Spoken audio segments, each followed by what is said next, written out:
Alright, check this out. The other day we placed a GoPro up underneath the truck. We was wanting to catch the shutter on this truck. Not only just the feel of the shutter, but we actually wanted to hear it. We wanted you to be able to hear the sound of it. This truck had a very loud shutter. It wasn't like it was just shaking the truck. I mean, it was really loud.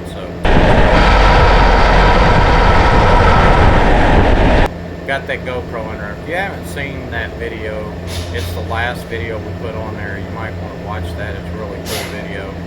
But I wanted to show you what was going on with that transmission. You see in the bottom of this pan, you see this metal that's caked up, and running my finger through it there. I wanted to show it to you what actually happened and what was failing in this transmission. Because in the video, I tell you, that this truck is not going to be pulling much longer. I mean, this transmission is failing.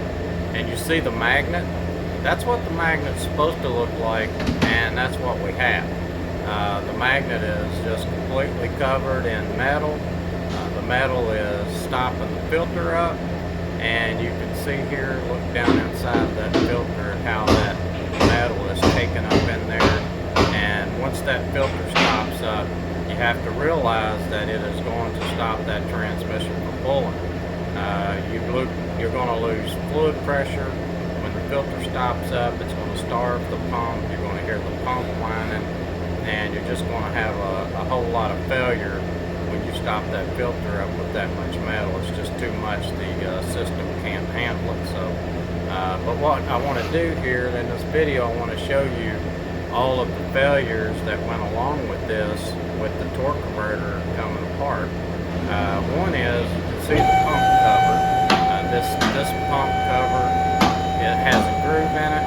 You can see the actual pump itself. There's a groove in the housing, the bell housing where the pump gear rides.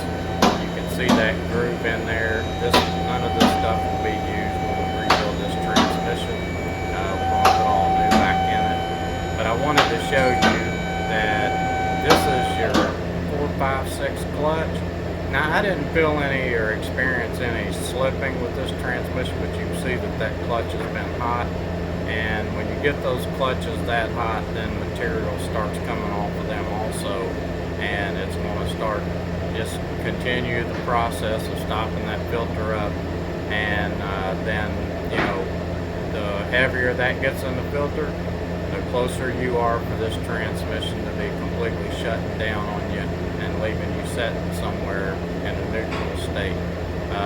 You'll pull it into gear and it won't move at all, and that's because that filter is stopping up. So you just want to make sure that when it gets to this point that you quit driving it. So the PR valve, they wear really bad in the bore right there where I'm pointing at, and that's the reason you can't use that pump cover back, is because that PR valve will wear so bad that it will never hold the pressures that it needs to hold. We also like to reprogram those tickums to work the way that we want them to work, and not so much the way they come out factory.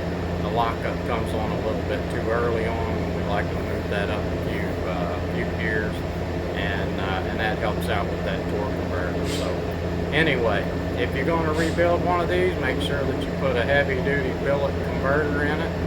I would upgrade that tickum and replace that pump, and you should be in good shape.